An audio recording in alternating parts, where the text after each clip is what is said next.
Hello, everyone. Can you hear me okay? Great. Hi, thank you for joining us today for Good Systems speaker series, the next installment of this wonderful series that we've been hosting here at UT Austin this year. For those of you who may not know, just real quickly, Good Systems is one of the three grand challenges from the University of Texas at Austin, sponsored by the Office of Vice President for Research. And specifically, Good Systems is dedicated to understanding what some might refer to as responsible or ethical AI. And the idea is to bring together experts, students, faculty, researchers, community leaders, who are all invested and interested in designing AI for a more ethical and equitable future. And so it's been an exciting project for the campus, for Austin, and we see it as part of a broader conversation that many in society are having about the impacts and potential impacts and possibilities of AI for a more just future. I'm really excited today about our speaker who comes to us from MIT. And just to give a little bit of background, Catherine D'Ignazio is Assistant Professor of Urban Science and Planning at MIT. She's also the director of the Data Feminism Lab, which uses data and computational methods to work towards gender and racial equity, particularly as they relate to space and place.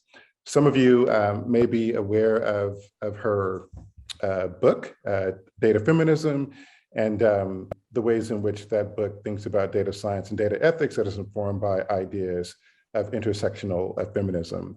I'm spending the year at MIT as a visiting professor and have had numerous opportunities to have the fortunate pleasure of being able to meet with Catherine, to engage her. She's also a part of a team at MIT that's looking at computational modeling and algorithms, and looking at that through the lens of racial justice and thinking about the ways in which we might design and employ systems that mitigate structural kinds of racism. And specifically, her team is looking at the area of housing, which is not too dissimilar from some things that we're doing here at Good Systems at UT Austin.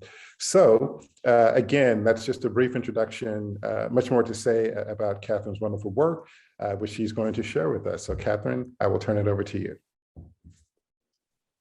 Great. Thank you so much, Craig, and to all the folks at UT Austin. I'm really super pleased to be here.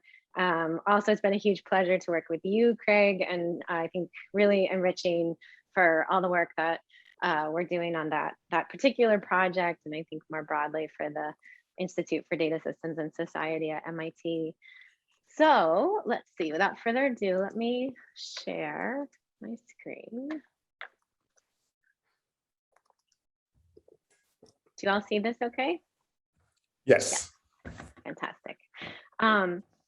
So I'm going to talk to you today a little bit about this broad question: what is feminist data science? And it's really, that's the question that Lauren Klein and I ask in our book, our book, Data Feminism. So if we can think about like kind of what question does the book answer, it's what is feminist data science, or what does feminist data science sort of look like in action? And so because she's not here, I do want to say that just acknowledge that this is a co-authored work. Lauren and I are friends, or first we're collaborators and then we're deep friends now. Lauren is an associate professor of English, quantitative theory and methods. She directs this really excellent lab called the Digital Humanities Lab at Emory University in Atlanta. And so all of her info is here. And I suggest you follow her work, especially if you're somebody who's coming out of anything having to do with history, humanities, language, literature. She's done some really fascinating investigations at that intersection of sort of historical archives and cultural analytics, sort of applying quantitative methods to historical research. And one last thing to say on this slide is that data feminism is actually open access. And so there's a URL there, datafeminism.io. You can go there, click on the thing that says read the book, and that takes you right to the open access website where you can just read the book straight up. Although it is a nice book to buy, but it's also just available.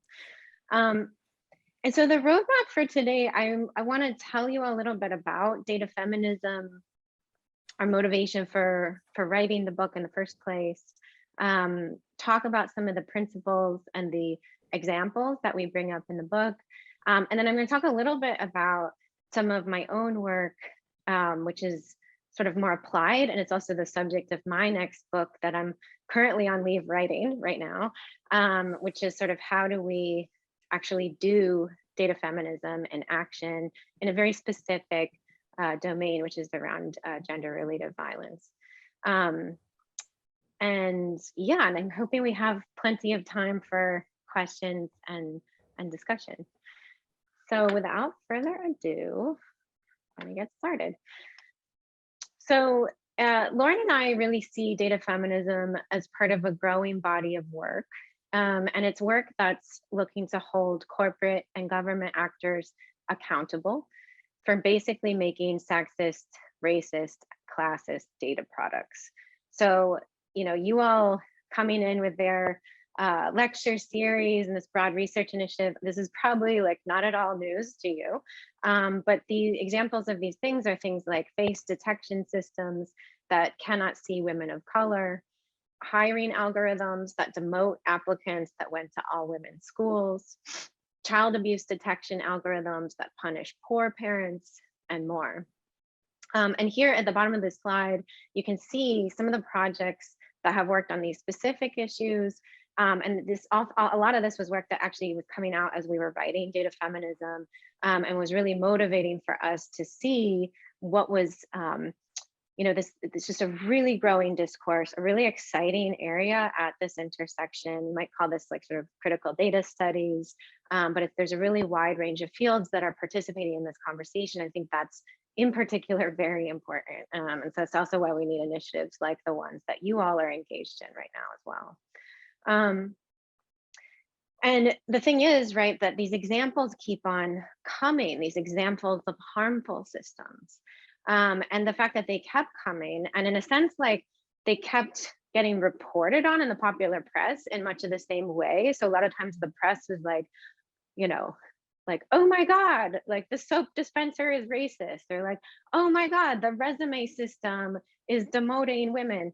And it was always this like shock and surprise, you know? And so for us, it was very motivating to try to write the book and say, well, like, this is very predictable, you know, like this is not, I don't know, maybe this is surprising, but it's like not surprising if we actually understand how these systems work. And then we also understand how power works. This is entirely predictable. And so we wanted to try to get to the root of some of these issues, and try to do any kind of an explainer on them. And this starts with this metaphor to a certain extent of data as the new oil. So corporations, you've probably heard this, this has been circulating for a very long time, around over a decade.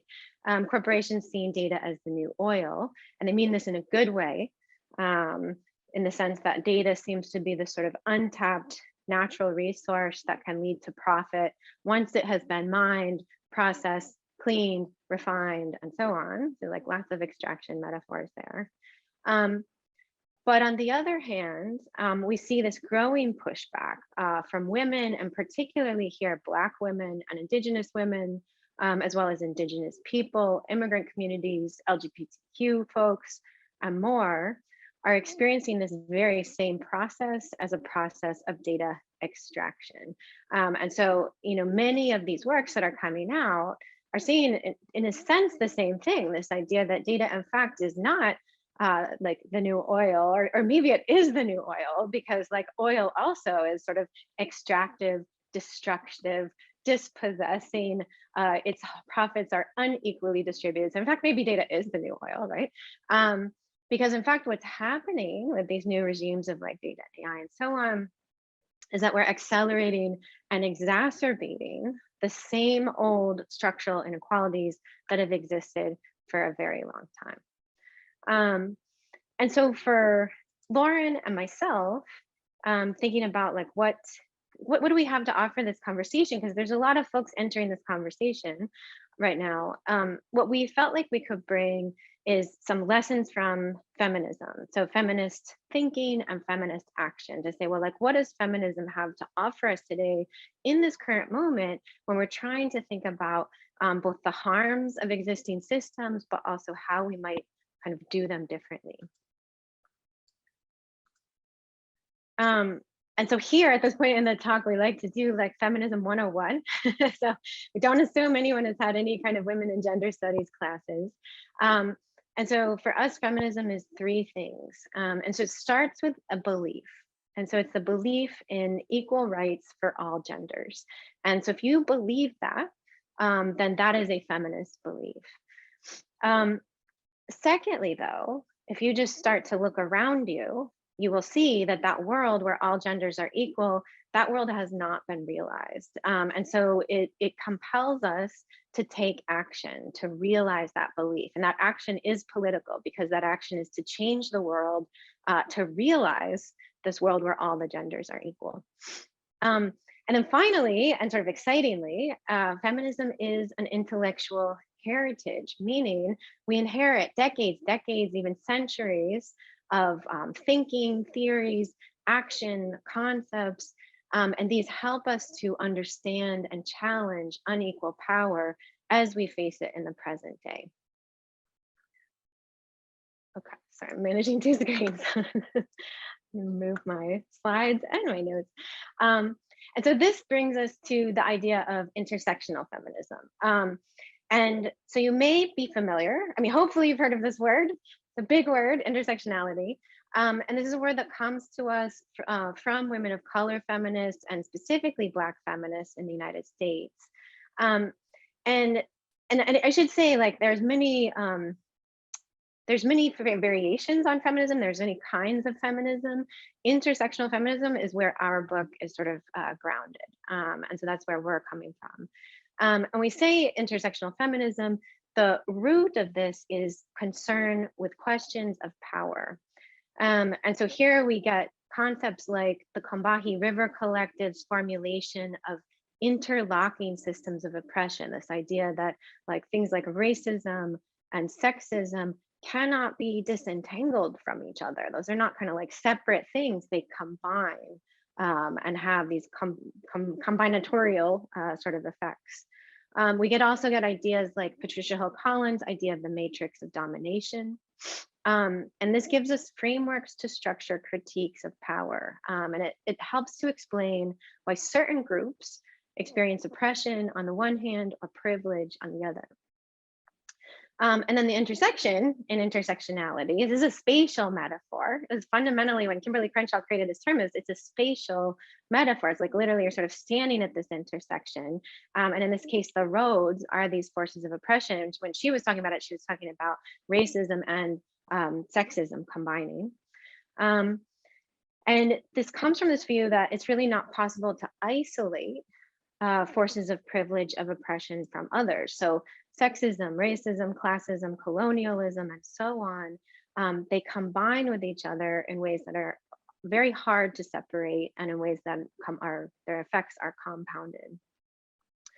And then one more thing to emphasize here, because it's often misunderstood, is that intersectionality is not just about markers of our individual identity. So it's not just that like I'm cisgender, I'm a white woman, et cetera, et cetera.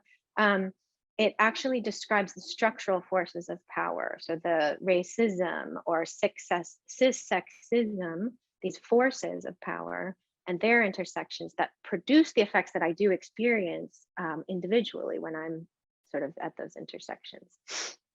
And it's really been the work of intersectional feminism that has foregrounded this conversation about forces of power.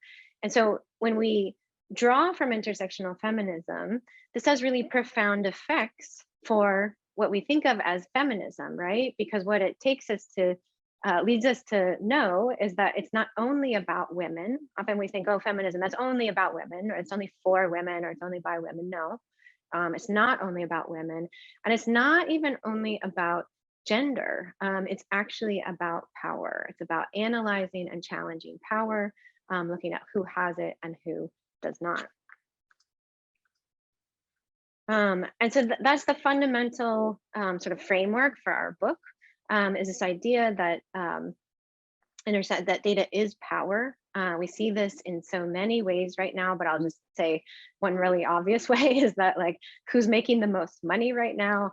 These are the companies that are collecting, storing, analyzing, deploying very, very large data sets, right?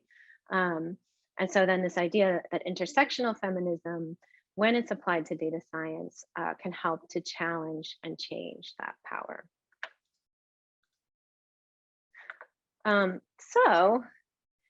As we wrote the book, Lauren and I sort of reviewed scholarship across a very wide range of fields. And in particular, what we were looking at, like I said, the kind of main question was like, how would one do feminist data science from an intersectional feminist lens?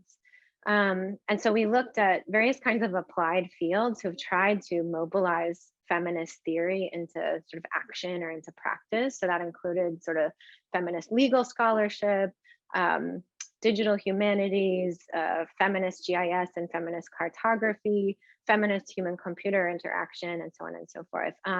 There's really actually, and feminism has like a niche in every field, and it has like these like papers that might be over here. And we found lots of those, and it was very exciting to see those, like feminist papers in like demography, for example, feminist economics.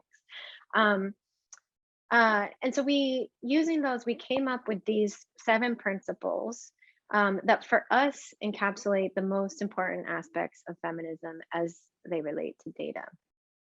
And so there's 7 principles, and maybe it's also important to say that this is also how the book is structured. So each chapter goes with 1 principle. So there's 7 chapters in the book.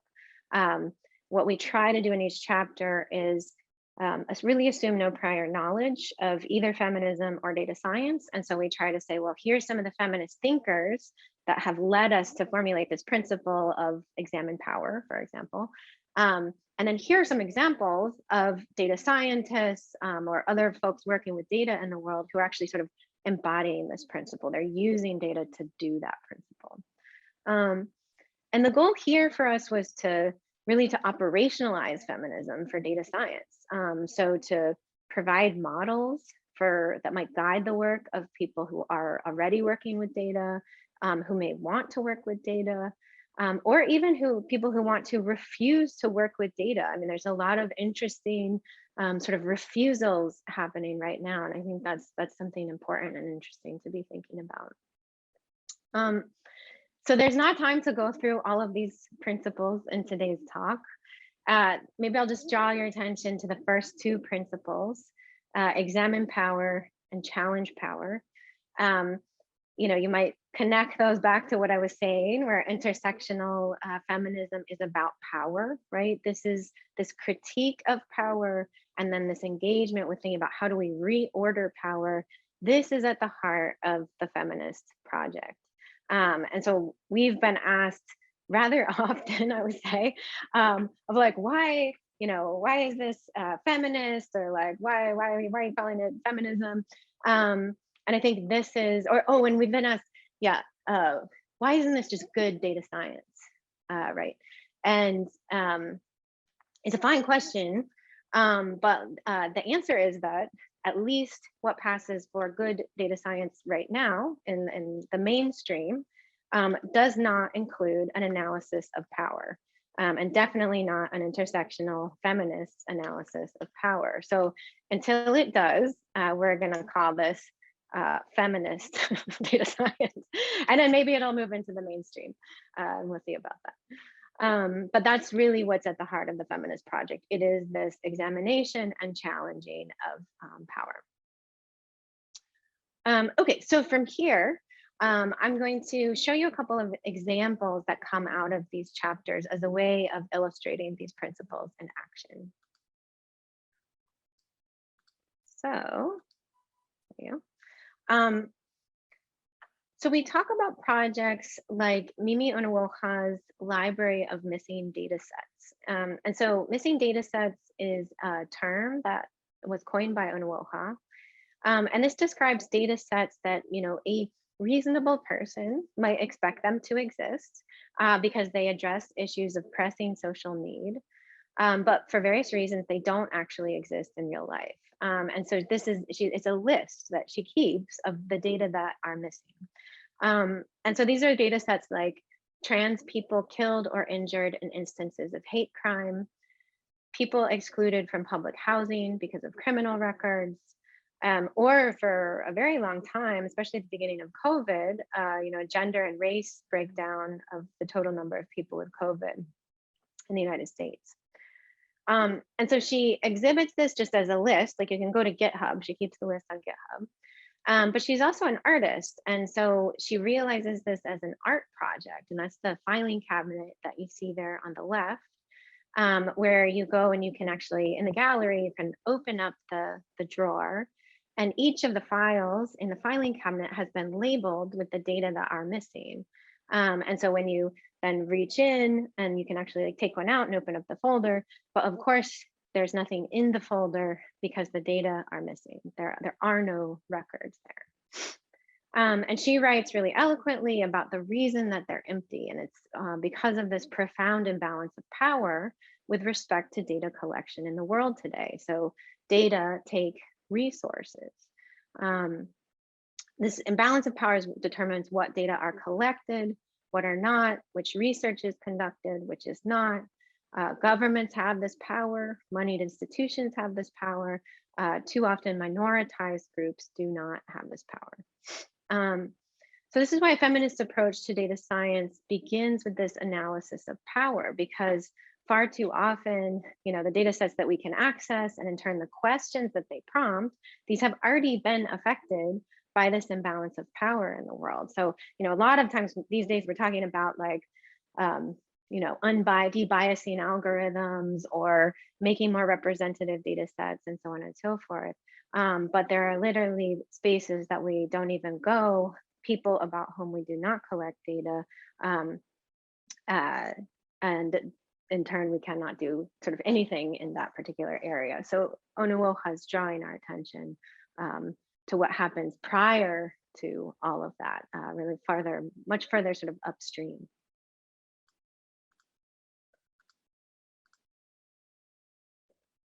And so here's a principle that relates more to categories and classification. So this comes out of our chapter 4, and it's about rethinking binaries and hierarchies.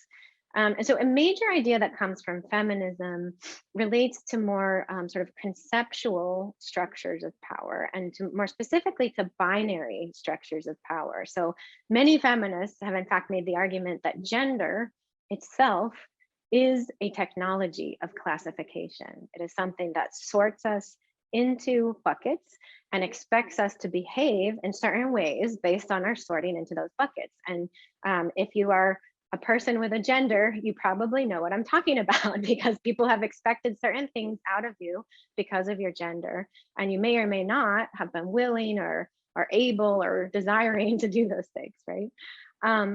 And in particular, feminists have a lot to say about binary structures and the gender binary.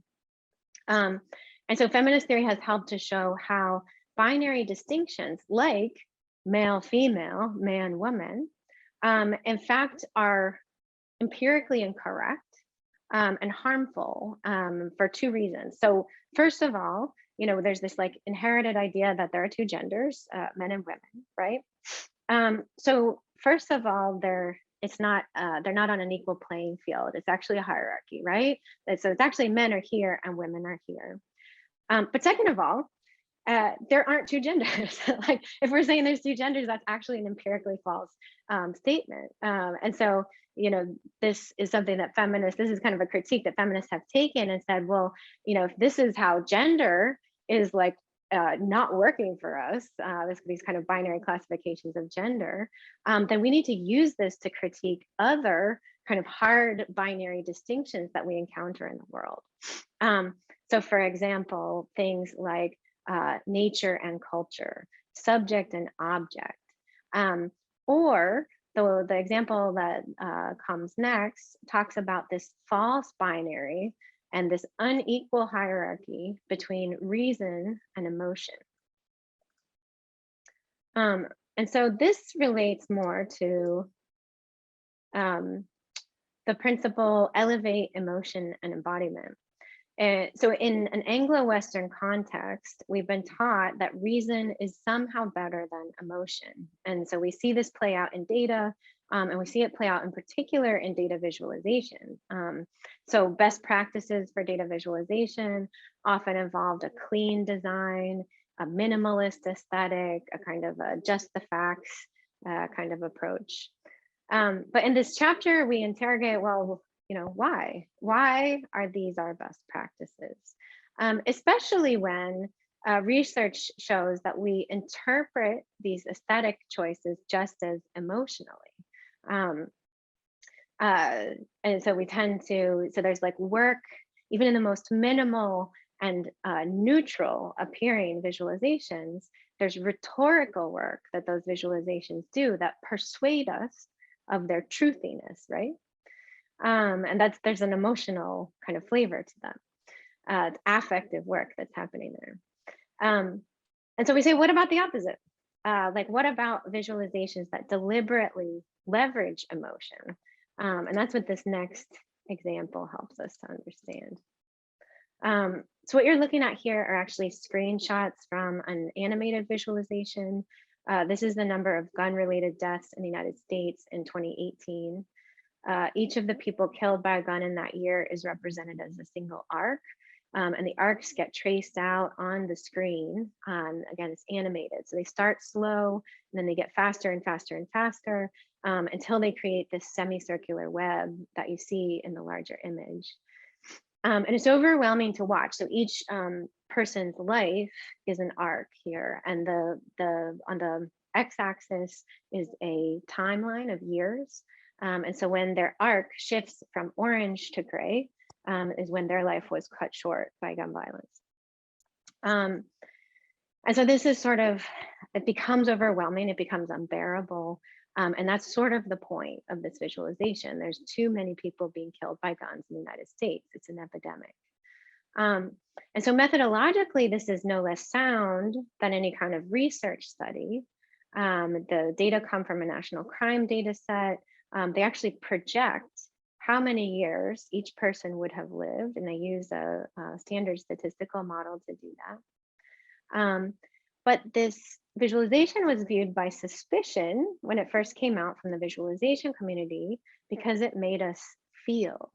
And in particular, they're using some interesting strategies here. Like you can see, they compute this really interesting speculative statistic here. So as you can see, there's all of this gray area on the visualization, and this is the gray area of how long these people would have lived.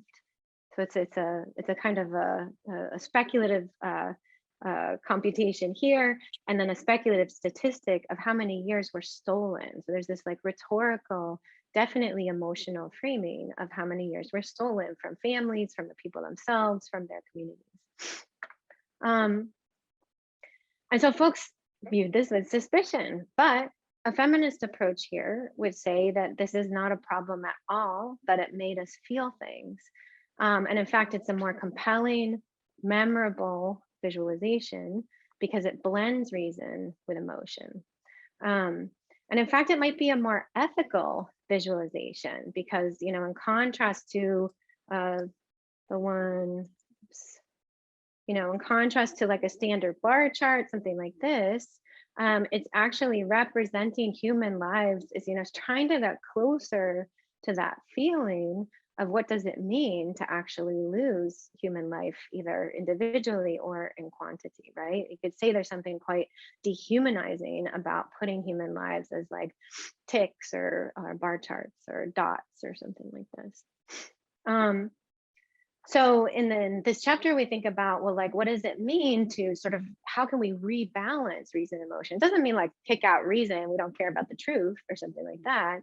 But it means we're questioning why have we excluded emotion from the design toolbox? and what happens when we allow emotion back in as part of that process.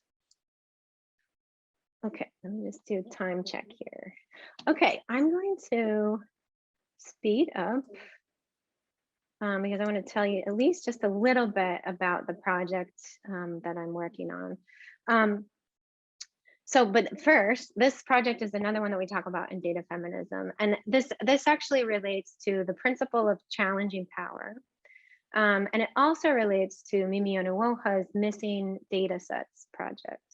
And so the topic of feminicide in Mexico and other countries as well, this is another case of missing datasets. And so just to explain for folks who may not know, feminicides are gender-related killings of women and girls. They include cis and trans women.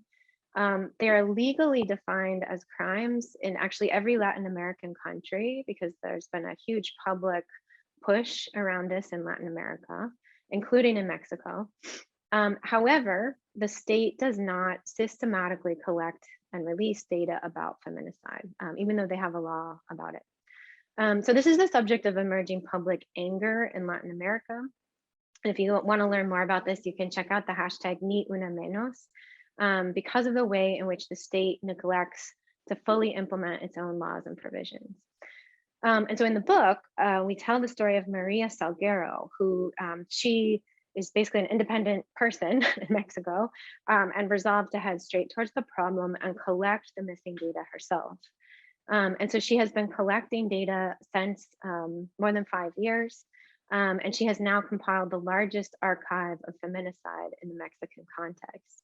And so to do this work, she spends around 2 to 4 hours a day logging feminicide events on a Google map that she culls from media reports. And actually now she has a really vast network of people who send her tips and things like that. And using her map and her database, she has helped families locate loved ones. She's provided data to journalists and NGOs. She's testified in front of Mexico's Congress actually several times. And in the book, we talk about this as what might be called feminist counter data. And so this is a kind of activist data collection that steps in when the state and other institutions have systematically failed to ensure the basic safety of their population. And so this represents one way to use data to challenge power. Now there's an important caveat here, which is that the solution to any problem of inequality is not to go out and collect more data about the problem. And so it's important to say that because there are some people, communities about whom it might be very unethical to collect data and then make data about them visible, or not really even unethical so much as actually causing direct harm. So we might think about who are populations that may not want to be made visible to the state, because ultimately this is a way of trying to hold the state accountable for a really widespread problem. But nonetheless, it represents a really interesting, the case of feminicide represents a really interesting way of sort of collecting counter data, in a sense, engaging in counter data science as a way of tracking and mapping a problem in the absence of public attention. And this is actually, it was so fascinating to me as I was interviewing her for Data Feminism. I was actually on sabbatical as I was writing Data Feminism, that I started doing more work connecting with groups who are doing this kind of counter data work. And it turns out that there are many. So, I had only really known at first about the story of Maria Salguero. She's gotten a lot of press attention, which I think is a good thing. Like, she deserves it. She's a really, it's really important work that she's doing. But in fact, for the past several years, I've been engaged in a project where we've been trying to just look at like who's doing similar work. And we've actually found more than 150 activists and civil society projects around the world that are collecting counter data in this same way, that is specifically looking at either feminicide or other forms of gender-related killings. And they do various kind of work to monitor cases. And so this project is called, This project is called Data Against Feminicide, and it's turned into, it started with a 3-person collaboration. It's actually turned fairly large. I mean, we're still 3, but we've added lots of students and people. But I just want to acknowledge my collaborators here. So I'm working with Elena Suarez Val, who's from Feminicidio Uruguay, with Silvana Fumega, who's from the Latin American Initiative for Open Data.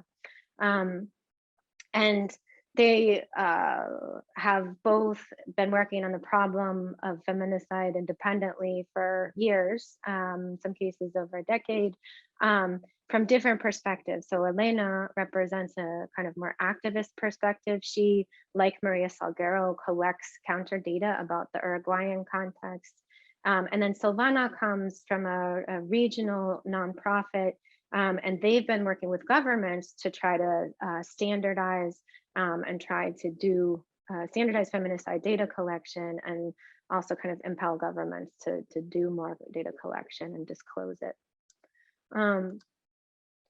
And so this project has a threefold focus. So there's 3 parts. It's a qualitative research project. So just really to try to understand sort of how activists, like how and why activists are monitoring feminicide and other forms of gender-related violence.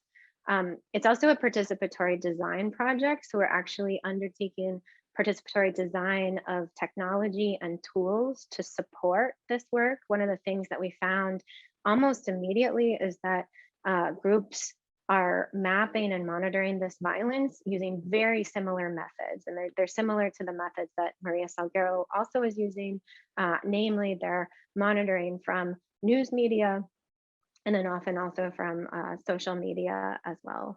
And so the fact that everyone is monitoring very similar ways means that there's ways to sort of infrastructure that with tools and technology. And then finally, we've been working amongst the 3 of us to support conversation and dialogue. Because one of the other things that we found as we were starting to interview folks is that people are very excited about sharing their methods. In many cases, these efforts are sort of homegrown, or they might know one other person who's doing something similar in a different country. And the chance to start talking with others, to share tips and tools.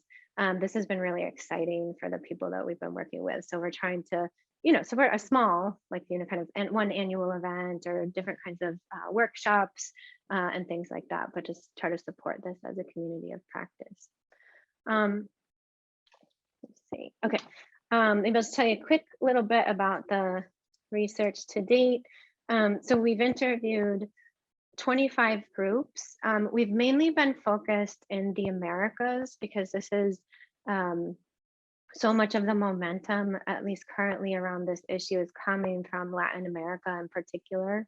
And yet when we started looking, there are a lot of initiatives as well in North America. So it felt relevant. Also because feminicide is actually a concept that has traveled north and south borders for a very long time. It was originally kind of coined from the north, traveled south, shifted and changed in the Mexican context, and then has recently been traveling back north again. So it felt fitting to sort of have that as our geography of interest. And yeah, so it's a very, very kind of transnational project, really looking mainly at,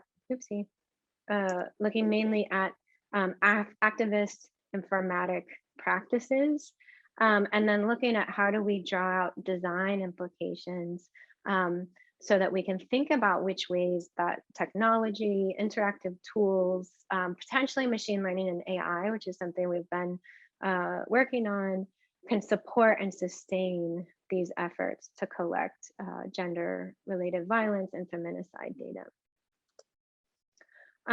And so I think from here, there's lots I could say. We've basically designed 2 tools.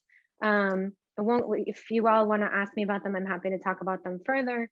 The one thing that I will say about one of the tools is, because I think it's complicated and it's relevant for the data feminism principles, one of the tools is a kind of email alert system. So if you think about Google Alerts, it's similar to that, where groups can put in a query and then have the tool monitor and try to detect cases of feminicide or the type of gender violence that they're monitoring and send them email alerts about it. This is complicated, right? Because first of all, groups do not all use the same definition of feminicide. Some groups are monitoring related phenomena like missing and murdered Indigenous women and girls and Two-Spirit people. One of the groups we've been working with monitors Black women killed in police violence. So not all of them are using even the same sort of terminology. Groups monitor really different geographies, and they have very different media ecologies, right? So like a tool that detects feminicide in Peru is not going to do the same work, needs tuning to work in a different country or a different context. And so this is where some of these principles of considering context have become even more salient as we're both trying to build a technology that can help to kind of infrastructure and kind of share methods across these groups because they share many similarities in their methods, and yet allow for the geographic and linguistic and definitional variation and not shoehorn groups into like one particular machine learning model that detects feminicide, but it actually only works for like one particular kind of group. And so I didn't put it here, but we've actually just written a paper for the Fairness, Accountability, and Transparency Conference that's under review about thinking about intersectional machine learning and like kind of what does that look like to develop machine learning models in a intersectional, feminist, and participatory way. Okay, so I think I'm gonna leave it here and maybe just say one last thing about data feminism because I just think it's important to reiterate. It's probably obvious from the examples I've showed, but we really insist in data feminism on an expanded definition of data science. And so our data science isn't defined by the size of the data set. It's not defined by the credentials of the people who are undertaking the work. These are concerns that are continually used to exclude women and to exclude people of color from the field, as well as to exclude work whose contribution is socio-technical rather than purely technical. And so if we expand our definition of data science, then we can see clearly that some of the most exciting work, if what we're interested in is the intersection of data science and justice, then the most exciting work at that intersection today is being undertaken by artists, by journalists, by humanists, by community organizers, by activists, by librarians. I don't want to forget the librarians actually. And so some of this work does look like traditional data science. And so, shout out to Margaret Mitchell and her team at Google, from which she was fired, by the way, but she did great work while she was there, their loss. That's the paper you see on the far left. So that looks like kind of traditional data science, but it's doing really important work at that intersection of data science and justice. But the other things featured here are like this interactive sculpture by Stephanie Dinkins, or data journalism by the really great journalistic outlet, The Pudding. Or even at the bottom, there's a data-driven mural where folks, a group called Data Therapy does work with community-based organizations to tell data-driven stories and paint them as murals. And so we have hundreds of examples like this in the book. And we selected them to illustrate our principles and then inspire folks to action. And so for Lauren and I, while we recognize that data is at the root of many problems today, we do still think that it can also be part of the solution, but we have to expand our definition of what counts as data science and who counts as data scientists. So thank you. Yeah, we have these data feminism infographics if you're interested in having a copy of the principles. We were actually like asked to put our book in an exhibition, and so we didn't know how to exhibit a book. So we made infographic posters and you can download those. And then also please feel free to get in touch with us at any point. So thank you again to Craig for the invitation to be here. Absolutely. And thank you, Catherine, for a wonderful presentation. The work that you and your been doing in this space, I think, is quite interesting to many of us. We do have some time for questions and answers, a little dialogue conversation with Catherine. She's agreed to stick around for a few more minutes, and we're here until the top of the hour. So I'll open it up. If there are any questions or any comments, check the chat, didn't see anything there, but any initial thoughts or questions that anyone would like to share? I see Sharon Strover. So Sharon, go ahead. Yeah, thank you. And Catherine, it's so nice to see you.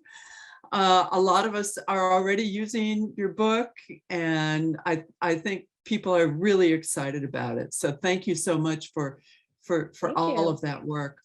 Many of the folks here at the University of Texas in Austin are working with the city of Austin, and there may indeed be some of our city colleagues attending right now. I was wondering if you have any thoughts or recommendations on how to approach some of the matters that you've raised and the actual issues of working with extant data sets that cities normally have in view of feminist principles. Sure. Yeah, no, thanks for that. I think that's a great question. And I myself actually have worked with the city of Boston, for example, around there in particular. So another thread of my work is about data literacy and thinking about how do we teach newcomers about data analysis, data science, and so on. And so I have worked with the city because they were doing a big redesign of their open data portal for the city of Boston. And we developed a course for librarians to learn about it. But I think one of the more important things I would say, at least at that city public interface, because I think if we think about like how data flows through a city, there's actually so many touch points. So I think we can come at this from a variety of different angles. Like there's a variety of like kind of internal touch points, like procurement, and then there's also a variety of external touch points. But at least with the way that a city touches the public with the data, I think one of the most important things would be thinking through how to provide open data to citizens and what kind of context to provide around those data sets. And thinking carefully, even about semantic things, like I'm still disappointed, I guess I would say, when so many cities publish crime data as crime data, for example, right? Because it's not crime. It is actually not a measurement of crime in the city. It is a measurement of where arrests have been made. And so sort of thinking about like how data are framed and then how they're supported, because a lot of the ways, I spent, prior to joining MIT, I was teaching journalism students how to use data and do data analysis. And part of the hurdle when people come as newcomers to data is that they see something in the spreadsheet and they believe it's a matter of kind of fact, right? And that it's just, this is it, this is complete, we can trust this, and so on. And so I think being very, providing lots of metadata, lots of explanation, and lots of ways that data sets are necessarily incomplete. And I think this both serves purposes at that city and public interface, so public who may be using data sets, but even internally, because a great need that I've heard, at least from our city of Boston, is even internally, there's not a lot of literacy or ability to talk across departments using data. And there's also not a lot of knowledge around how data are collected in the different departments if you're not in that department, right? And so that kind of metadata limitations, context provided can enable these kinds of conversations to start happening, including around then also how do we do efforts at reform? So if we're going to try to publish more gender disaggregated data, or if we're going to try to make a move from crime data to, let's say, arrest data or something like that, who do we need to involve in that conversation and how? And so I often think about like data sets can be really interesting kind of objects to bring people together to brainstorm and sort of set up sort of shared standards, learn about what each other is doing, and talk about it as a representative. Like it's like a conversation object. You know what I mean? Yeah. So anyway, those are a couple of like off the cuff kinds of thoughts, but I think those are some of the places where I've seen both needs, and then they're also starting points for starting to have some of these conversations. Thank you.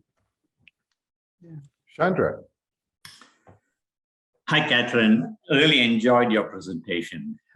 Very enlightening, especially what you were just saying, the power of words and how words do matter, labels do matter. I was particularly intrigued with the distinction you made. And sometimes these things, they are in the subconscious, and so crime data versus arrest data. Yeah, of course, it's understandable. So thank you, really appreciate it. I also enjoyed the presentation and the issue of power, the intersectionality of gender and race being two fundamental sources, if not comprehensive, but fundamental sources of power or powerlessness, whichever way you want to look at it. But the one thing I wanted to ask you is, I have a daughter who is a substantial environmental justice activist. She's into all of these kinds of things. And one of the discussions we have had multiple times is sometimes as we try to articulate disparities, are we actually permeating more binaries in doing so? I'm even the context that you were talking about, data feminism, are we once again permeating the female-male binary? This happens so many times when we have these discussions, and she keeps saying, you're permeating binaries. You're saying you don't want binaries, but you're permeating it. So my question to you is, in this context, and there's just something coming to mind, would it be, data genderification? Would that be something more neutral as opposed to a binary? And there are many other contexts in which she pulls me aside and tries to educate me. Yeah, that's great. I'm glad you're having this conversation. I think there's that's a really important point. And we address this a little bit in data feminism around the communication of data specifically. And we talk about this idea of deficit narratives. And this has been something that's been brought up definitely by feminist groups, but I've actually seen it more in indigenous work that has been critiquing data science and statistics and sort of quantitative methods. Notably, Maggie Walter, who's written this great book called Indigenous Statistics, talks about how projects that use numbers to quantify difference between indigenous and, say, settler populations are actually working as documentation of what she calls difference, deficit, and dysfunction. And so, like, well, the researchers may be, well-intentioned, let's say, and going in and saying, like, indigenous people are such and such a way, or this or that. What they're actually doing is what you're saying is sort of reinforcing, and it's particularly negative stereotypes about sort of deficit, difference, and dysfunction. And so I think this is a huge thing to be thinking about as we try to use data science in the service of good or justice, something that we might commonly agree on, or to like rectify systemic inequality. Because how do we use it in this way that is not perpetuating those same deficit narratives, or making, say, the researcher, boosting a researcher's career, but like at the expense of communities who might be harmed by these narratives coming out of the data.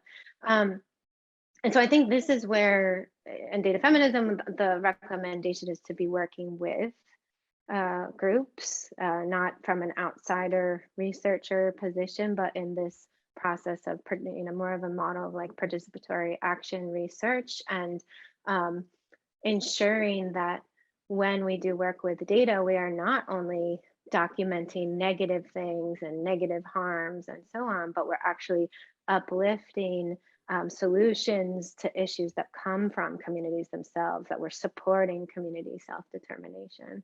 And there's a great, I'll try to, in a second, put the link in the chat, but I just want to do a shout out. There's a great recent manifesto published about this in relation to COVID data and Black people specifically. So there's a researcher who's pushing back on what she calls their like narratives of Black death and COVID. And so how do we tell different stories with data? But I also want to address the second part of your question, which is around, you know, is it divisive? I heard the second part of your question being like, is it divisive to be talking about feminism, or is it divisive to be talking about like sexism or these kind of things?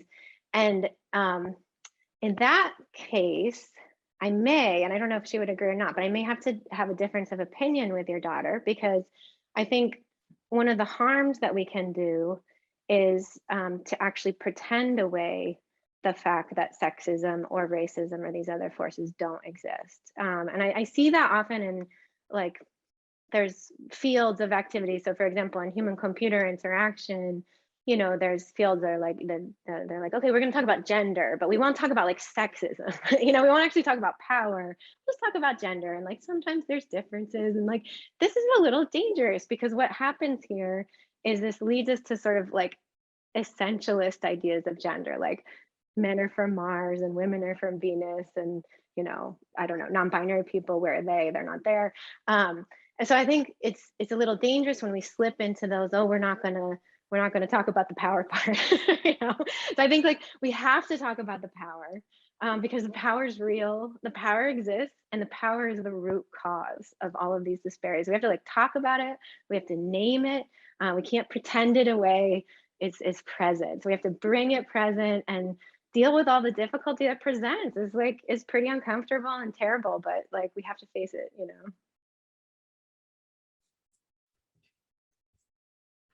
Yeah, thank you. I have one final question. I didn't see other hands up, so I'll take the liberty to ask the final question. I'm especially intrigued by so much of your work and what I've learned about your work over the last year or so, and the opportunity to engage you more directly. You mentioned a project, or I think maybe it was a concept paper, I'm not quite sure, but I'm wondering if you could give us maybe just one or two specific examples of how you would imagine intersectionality informing machine learning models, for example. Sure. Yeah, I'll tell you a little bit about our paper actually that's under review, and hopefully will be accepted. We'll see. So the story of it is, like I told you, we're building tools and technology to detect feminicide from news articles. We were working in the process with 7 groups as part of this pilot, and so sorry, I have to tell you the process because it's important for how these things happen downstream. First, we worked with 2 groups, one in Spanish and one in English. Both groups are monitoring feminicides. We built machine learning models to detect feminicide, examples of feminicide from news articles. Then we ran a pilot with those same models deployed, sending email alerts to activists. 7 groups, 3 in South America, 4 in the United States. And 2 groups in the United States. One group monitors Black women killed in police violence, and one group monitors missing and murdered Indigenous women, girls, and Two-Spirit people. And so interestingly, like the feminicide model worked really well for all of the groups except those 2 groups. And the reason is, right, they're monitoring at these intersections. And so they're monitoring in a way, like if we think about this as a universe of cases of feminicide, they're monitoring a very small portion of that universe. And in fact, it's very challenging when we start talking about either Black women or Indigenous women, because often race is not, the race or the tribal status of the person, the victim in the article, is not something that's like explicitly stated or even known. I mean, it often can be like misreported as well. And so this is something where, you know, then we went back to the drawing board and worked with groups And we actually had to separate out. So instead of having one one size fits all model for feminicide, we had to separate out these tasks. And so just for example, Black women killed in police violence became pairing the feminicide of a woman. So that's one task. And then pairing that with a police involved killing. And so we actually had to do two separate tasks, and then we chained them together in a new model to more accurately be able to predict whether that news article was actually describing a case of the violence that this group was trying to monitor. And so this is one of these cases where, you know, I would say like intersectional forces of domination are obscuring these phenomena. And at the same time, also these are phenomena that are of the universe of feminicide cases, they're actually a much smaller subset as well. And so they're harder to detect for both of those reasons. And so like that's what makes it tricky, and it also makes it why it's like a fundamentally different, like it's fundamentally a different technological problem to detect a case of the feminicide of a white woman versus that of a Black woman killed in police violence, even though you might think those are, I mean, they're related, but they need different methods to address them, basically. Yeah. Well, Catherine, I just wanted to say on behalf of Good Systems and our colleagues here at UT Austin, thank you so much for sharing your work with us. We knew from the very beginning that your work in this space was such a wonderful alignment with many of the things that are happening here at Good Systems. So it was very, I think, fortunate for us to have the opportunity to engage you, and we look forward to hearing and learning more about your work in the not too distant future. Thank you. It's an honor to be here. Really appreciate the invitation, and good luck. I'll be following the Good Systems initiative for sure. Thanks. Okay. Thank you. And for those of you here, please stay tuned for future events as a part of the speaker series sponsored by Good Systems. Thank you and enjoy the rest of your day.